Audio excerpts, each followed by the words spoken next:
Boa noite, querido irmão, minha querida irmã, meu amigo, minha amiga que hoje está conosco aqui.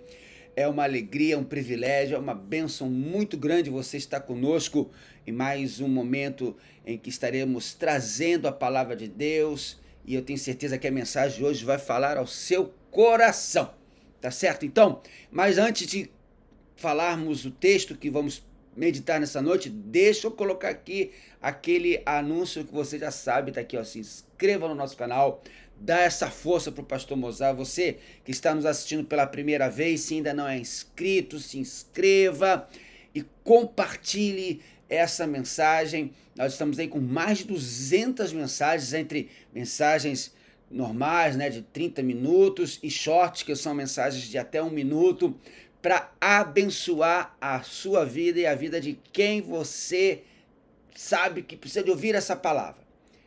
A intenção desse canal é justamente essa. O propósito desse canal é esse, que mais e mais pessoas sejam alcançadas pela palavra de Deus através do YouTube. Eu tenho mais absoluta convicção, certeza que se Jesus estivesse aqui hoje pregando o evangelho, eu usaria a internet para pregar o evangelho. E você sabe, tem tanta coisa ruim na internet, tanta bobagem, tanta disseminação do mal, do pecado, e nós crentes precisamos usar a internet para pregar a palavra, para que o evangelho e o amor de Deus possa estar sendo proclamado a todos que tiverem a oportunidade de ouvi-lo. Tá certo? Então, dá essa força aqui pro pastor, compartilhe, se inscreva no canal e se você também, aqui embaixo tem lá comentários, escreva ali quantos mais comentários. Ah, pastor, eu vou comentar, dá boa noite, não usa só o chat para dar boa noite não. Aqui embaixo, porque o chat depois fica parado, mas os comentários, você pode escrever sempre. Então escreve essa mensagem, foi uma bênção, dá boa noite igreja, boa noite todo mundo, dá essa força aí. Quanto mais o canal tem interação, quanto mais a mensagem tiver interação, mais o YouTube vai entender que a mensagem ela é importante e vai oferecer para aqueles que não são inscritos no canal. Tá certo? Então, estamos aí acho que com 650 inscritos, graças a Deus. A nossa meta é de chegar a pelo menos 1.000 inscritos até o final do ano e estamos chegando lá, hein? Daqui a pouco faltam só 350, passa rápido. E se você me ajudar, com a sua ajuda, a gente vai chegar a pelo menos 1.000 inscritos até dia 31 de dezembro desse ano, se Deus assim permitir. Tá bom então? Vamos orar para que Deus possa falar ao nosso coração através da palavra dessa noite? Querido Deus, muito obrigado pelo privilégio de estarmos aqui reunidos através desse instrumento que é a internet, ó Deus. Temos certeza que o Senhor vai nos abençoar. Temos fé que o Senhor vai nos falar nessa noite. Então abençoe o nosso coração, que nada, ó Pai, possa atrapalhar a entrega dessa palavra, que nada atrapalhe o mover, a ação do Espírito Santo para aqueles que estão vindo agora, ó Deus, e aqueles também que vão vir depois. Muito mais pessoas ouvem, ó Pai, essa palavra depois. E eu peço que o Senhor os abençoe também, em nome de Jesus, cada lar, cada vida, em nome de Jesus. Fala ao nosso coração. Amém. Então, você aí que está nos assistindo, abra a sua Bíblia. Tinha até esquecido que eu tinha a segunda câmera aí, né? Abra a sua Bíblia na segunda carta de Paulo aos Coríntios. Nós estamos trazendo durante esses tempos uma série de mensagens expondo a segunda carta de Paulo aos Coríntios. Então, você que está aí nos assistindo, abre em 2 Coríntios capítulo 1, verso 11. Hoje é só o verso 11. E nós estaremos falando sobre a oração que faz acontecer. A oração que faz acontecer. Você quer saber como é isso? Fica comigo até o final dessa palavra, que eu tenho certeza Deus vai falar ao seu coração.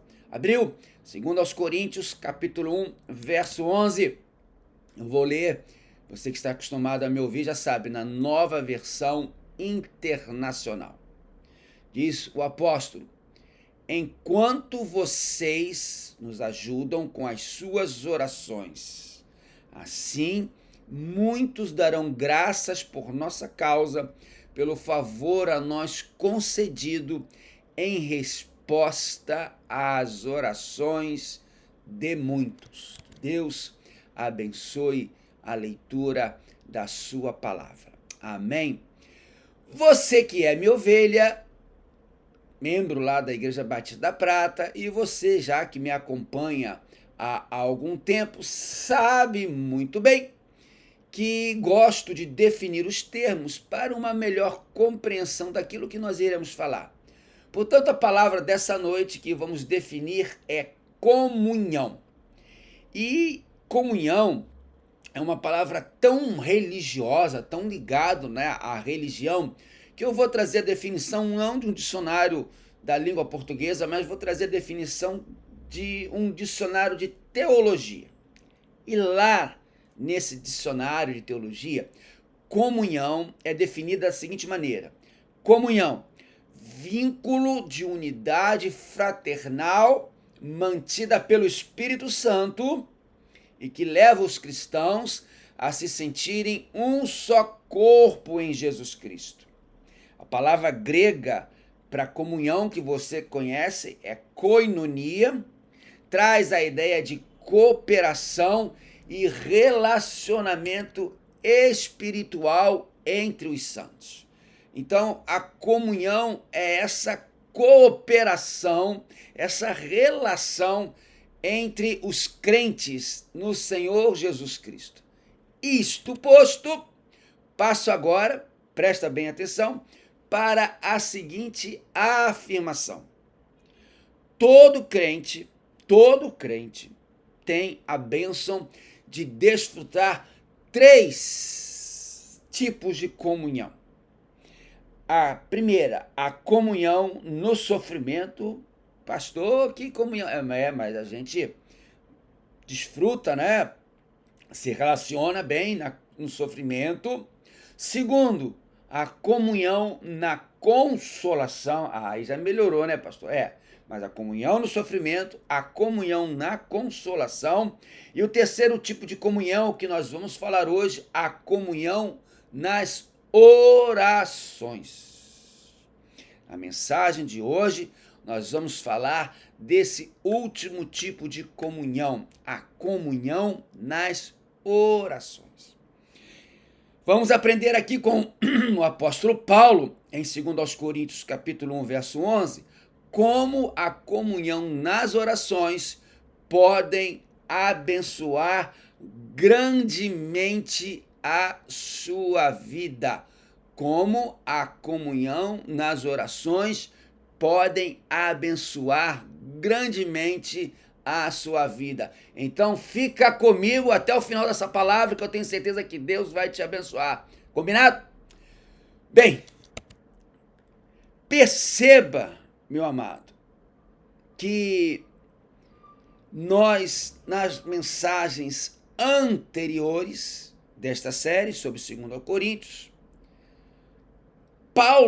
nós aprendemos que Paulo passou por muitas provações. Se tem alguém que passou por provações, se tem um crente que passou por problemas, se tem um crente em Jesus que passou por perseguições, foi ele, o apóstolo Paulo. O cara sofreu 3 naufrágios. Você entraria no navio com o apóstolo Paulo? O cara anda de navio e sofre naufrágio? Eu não andaria, não. Bom, brincadeiras à parte, perceba então que o livramento, ou os livramentos que o apóstolo recebe, são resultados de uma ação sobrenatural de Deus.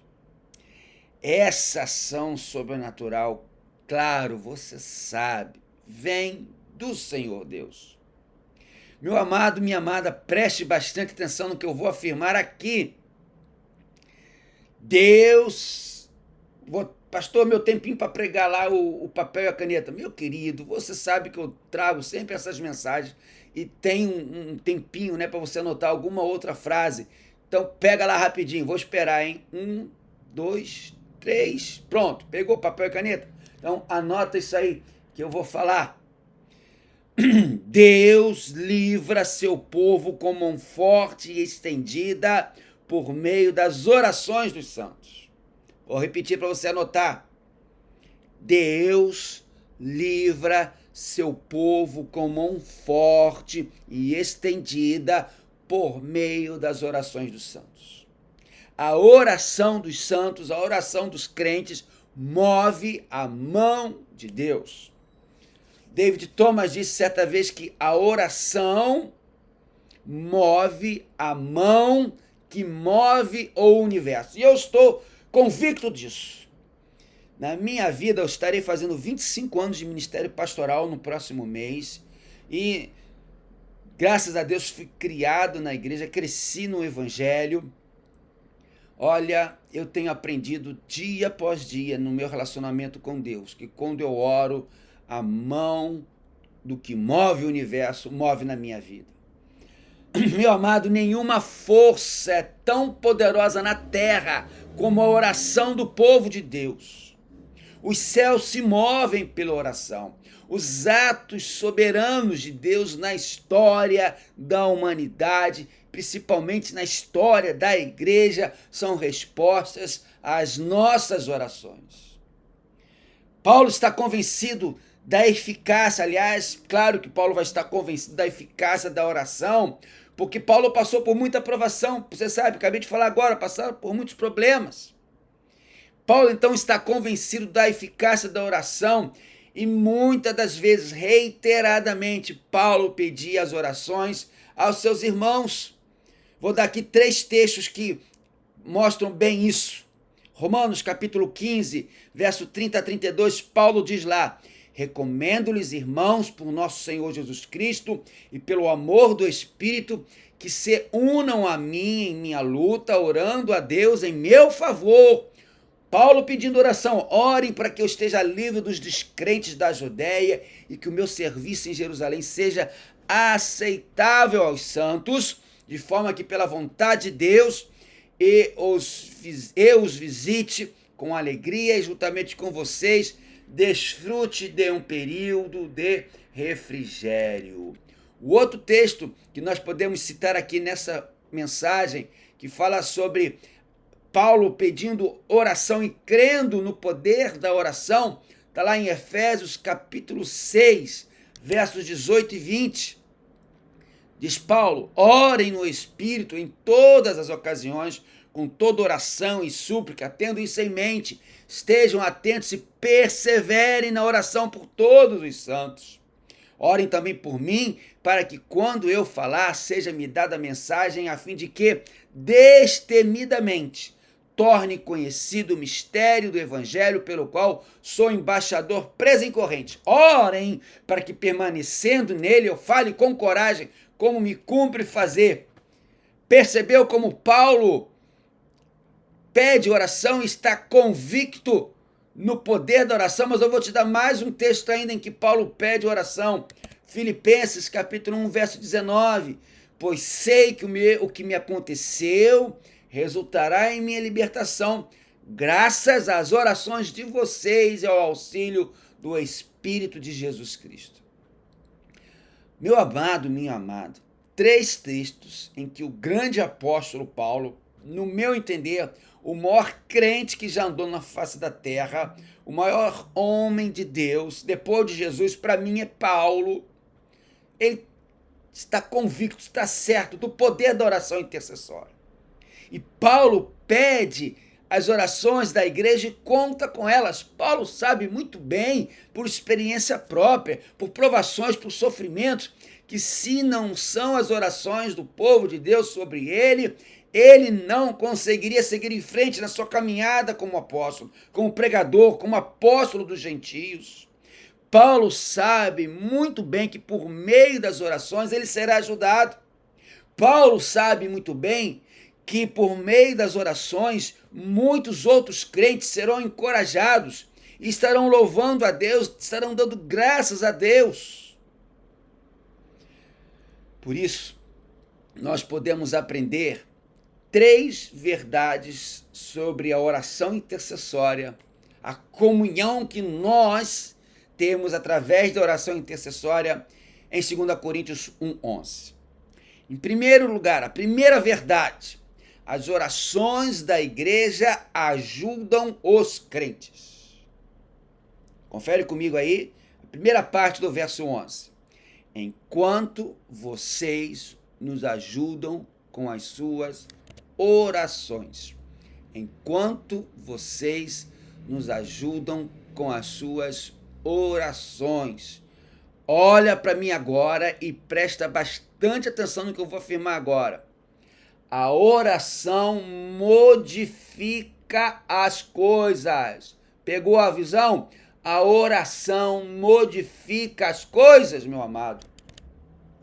Pela oração, nós mantemos os braços dos guerreiros fortalecidos no campo de batalha. É como a situação que nós encontramos lá de Moisés, no capítulo 17 do Êxodo.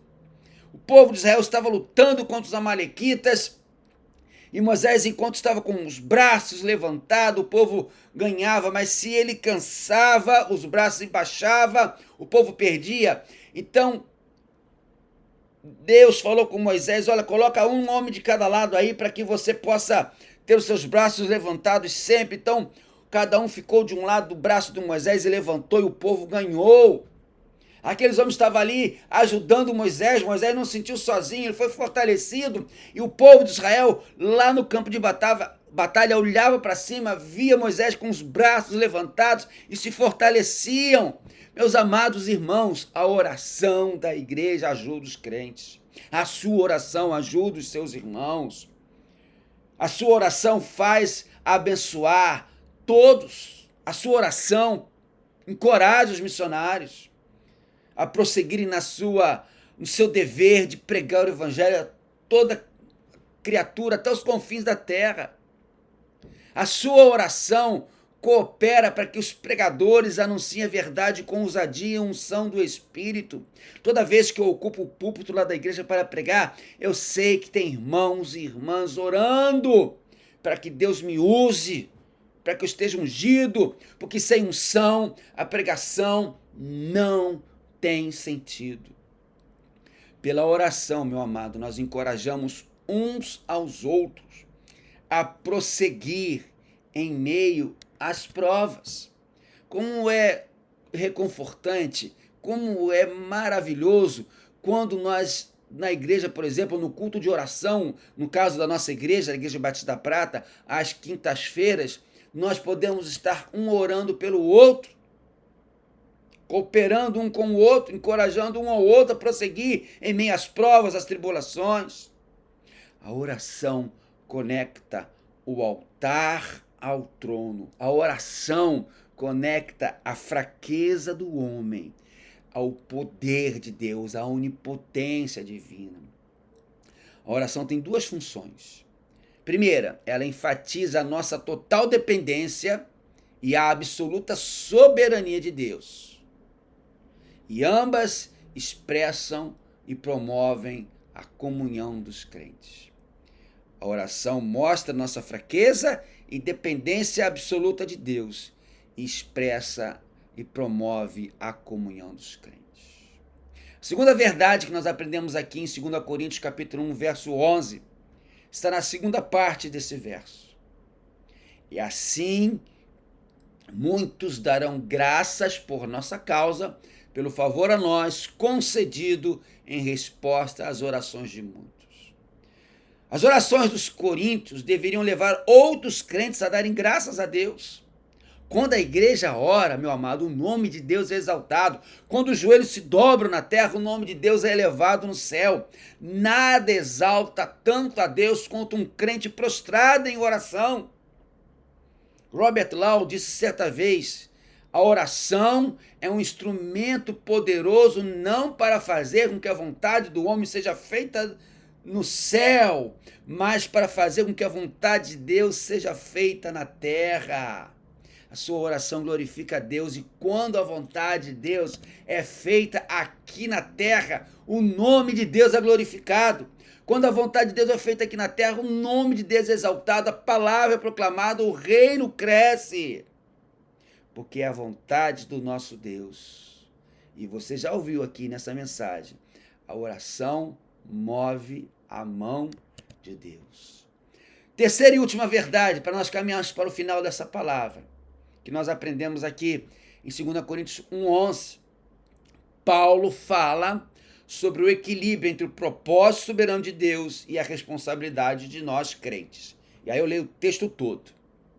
Enquanto vocês nos ajudam com as suas orações, assim muitos darão graças por nossa causa, pelo favor a nós concedido em resposta às orações de muitos. Amados, nas orações, a impotência humana se lança aos pés da onipotência divina. Quando o povo de Deus se intercede uns pelos outros, o poder e os propósitos soberanos de Deus são realizados por meio da igreja. A igreja é invencível, porque o poder e o propósito de Deus está atuando por ela. Raquel Rickson era uma missionária que estava a caminho da Noruega. Ela dirigia uma igreja lá em Londres.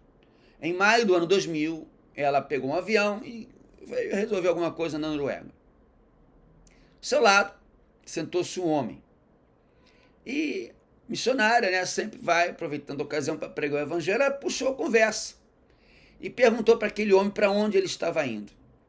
E ele falou o seguinte: pasme, eu estou deixando a Inglaterra e a organização a qual estou ligado porque não consigo trabalhar. A missionária não entendeu direito, né? E perguntou para ele então o seguinte: qual é o seu trabalho, meu amigo? Sabe o que ele respondeu? Eu sou feiticeiro. Isso mesmo, eu sou feiticeiro. E alguma força estranha está me impedindo de realizar o meu trabalho naquele lugar. O meu espírito está fraco, a atmosfera está pesada, eu não consigo trabalhar mais, por isso estou deixando a Inglaterra. Aquela missionária sabia muito bem de que força aquele homem estava falando. Ela conhecia o M25, que é um grupo de crentes que ora incessantemente pela cidade de Londres. Tal como o M25 é uma via, é uma muralha que circula Londres. As orações do grupo estão cercando aquele lugar, impedindo assim que as forças do mal invadam aquela cidade. Percebeu o poder da sua oração? Percebeu o poder da oração da igreja? Percebeu que a oração é o propósito, é o equilíbrio entre o propósito soberano de Deus e a responsabilidade dos crentes? Propósito da oração, o propósito da oração não é manipular Deus. Deus, na oração, não é, meu amado, como um gênio da lâmpada, em que você chega para ele e vai pedir para realizar os seus pedidos. Não! O propósito da oração é exaltar a Deus, exaltar o poder de Deus, submeter-se à vontade de Deus e fazer com que a vontade de Deus aconteça aqui na terra. Quando Deus respondeu às orações da igreja em Corinto para Paulo, o nome de Jesus foi exaltado, o nome de Jesus foi glorificado por muitas pessoas, graças ao favor concedido ao apóstolo Paulo por meio das orações de muitos. A oração, meu amado, como tudo na vida de um cristão, tem que glorificar a Deus. Paulo afirma isso na primeira carta aos Coríntios, capítulo 10, verso 31, onde ele diz lá: assim, quer vocês comam, bebam ou façam qualquer outra coisa, façam tudo para a glória de Deus. A sua oração tem que glorificar a Deus. Concluindo, aprendemos nessa mensagem, então, que 3 verdades importantes sobre oração, encorajadoras, estão nesse versículo 11 do capítulo 1 da segunda carta de Paulo aos Coríntios. Primeira verdade: as orações da igreja ajudam os crentes. Segunda verdade: as orações da igreja glorificam a Deus. Terceira verdade: Paulo ensina o equilíbrio entre o propósito soberano de Deus e a nossa responsabilidade de fazer a vontade dele aqui na terra. Paulo pede que os coríntios orem por ele. Você percebeu? O maior crente que já andou na face da terra. Ele não se envergonha de pedir aos irmãos que orem por ele. Não tem orgulho para isso, não. Meu amado, assim como eu, você, nós temos muito pouco para dar aos nossos amigos, aos nossos irmãos. Podemos nos sentir ansiosos por não ter mais do que possuímos para compartilhar com aqueles que amamos. Por poucos que sejam os nossos bens aqui nesse mundo, eu e você podemos dar a todos um tesouro sem preço, um tesouro incalculável, as nossas orações. As nossas orações. Quero concluir contando não uma historinha, como muitas vezes faço, mas sim um fato real. Você sabia que o calo dos muçulmanos está na testa? Um muçulmano adora tanto a Alá que, em posição de humilhação e quebrantamento, ecoa o gemido de sua alma através da oração com o rosto em terra várias vezes ao dia. E que coisa impressionante de um muçulmano! A fim de cumprir o salá, que são as orações obrigatórias que ele tem que fazer, um muçulmano flexiona diariamente sua testa no chão, onde quer que ele esteja. Ele para, estende lá o seu tapete se tiver ou não, vira-se para Meca e ali ora. Compromisso. É um compromisso que deverá ser realizado 5 vezes ao dia pelo muçulmano. Ao amanhecer, ao meio-dia, no meio da tarde, ao pôr do sol e à noite. Meu amado, o que eu quero dizer com isso, trazendo esse exemplo do muçulmano que ora? O calo do muçulmano está na testa. E o seu, meu irmão, minha irmã, será que o seu calo está nos joelhos que se dobram? Oração não é para quem tem tempo. Oração é para quem tem propósito. Que Deus complete e abençoe essa palavra ao seu coração. Amém?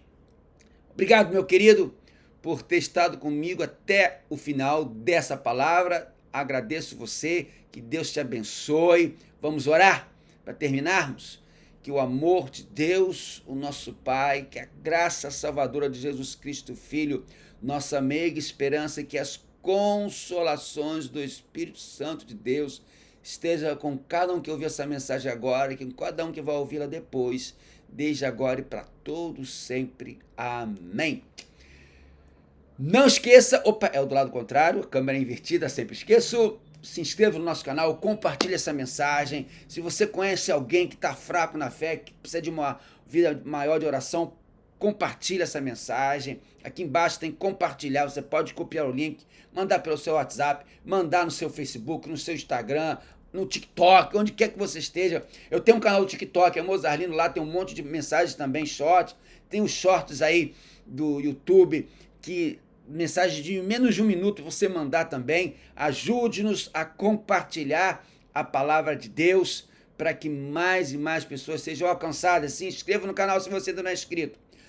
Amém? E aí? Estamos terminando, né? Cada vez estou tentando diminuir a mensagem para ser mais breve. Então, uma noite feliz, uma noite abençoada para você. Que o Senhor reconcilie o seu sono logo. Você tenha uma noite tranquila e um dia amanhã pleno, rico da presença de Deus e em oração. Tá certo? Boa noite mais uma vez, fique com Deus e até terça-feira que vem, se Deus assim permitir. Boa noite.